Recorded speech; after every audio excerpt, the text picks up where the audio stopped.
How are you, sir? I'm very well, Ji. Thank you so much. Okay. So my question is that how is Pakistan addressing its climate change commitments outlined in its NDCs before the upcoming COP? Thank you so much for that. You've touched upon a very important topic actually. Pakistan made its commitments just like other developing countries as well. And we did revise them as well.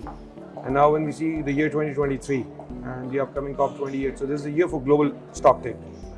So that is where we got to realize what we have done so far and how are we addressing our targets. In terms of our NDC targets to be met, and that too from the government as well as the non-government side.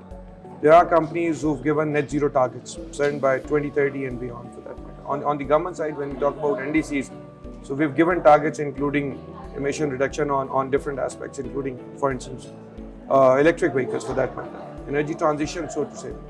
So the government is actually working from its own resources in the line of addressing NDC commitments. And not just that, we're also working in a direction where we're working on the compliance side and on the voluntary side as well. Okay. So generating carbon credits for that matter, being a lesser emitter for that matter. We're working on both sides and generating the potential for carbon credit sale and the purchase by other partners globally for that matter, which can bring in actually USD, so to say.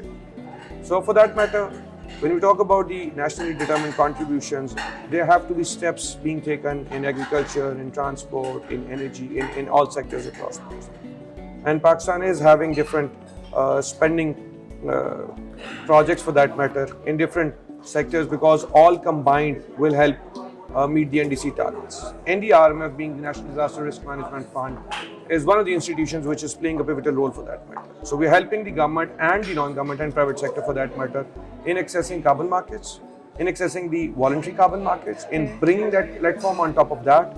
And then when we talk about NDC targets, we are spending in mitigation by years, we're spending in adaptation by years, and that is how we are moving towards the upcoming COP28. And we intend building on the COP27 where the Loss and Damage Fund was launched with the great efforts contributed by Pakistan for that matter. And in this time around, the discussions will be where will that be placed, because now it is being placed with the World Bank. So it has its own pros and cons. So the developing countries are progressing on that, on the debates on whether it should be placed and will it still benefit the developing countries or not. The targets which we've identified as part of the NDCs are dependent on two things. One, whatever we have to do with our own money. So we are already doing that, except the fact that the pace got triggered a little because of the 2022 floods for that matter. So a lot of funds got diverted towards the response on that and relief on that side. But a greater climate finance is tapped from the IFIs, after which we can meet the NDC targets for that matter.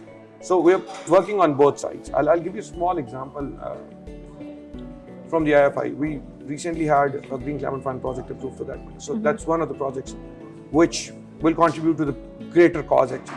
So working on the tapping IFIs for that matter, for the incremental cost, and then the country resources for meeting the NDC targets which we've set for ourselves. Thank you so much for your time, sir. Thank you so much.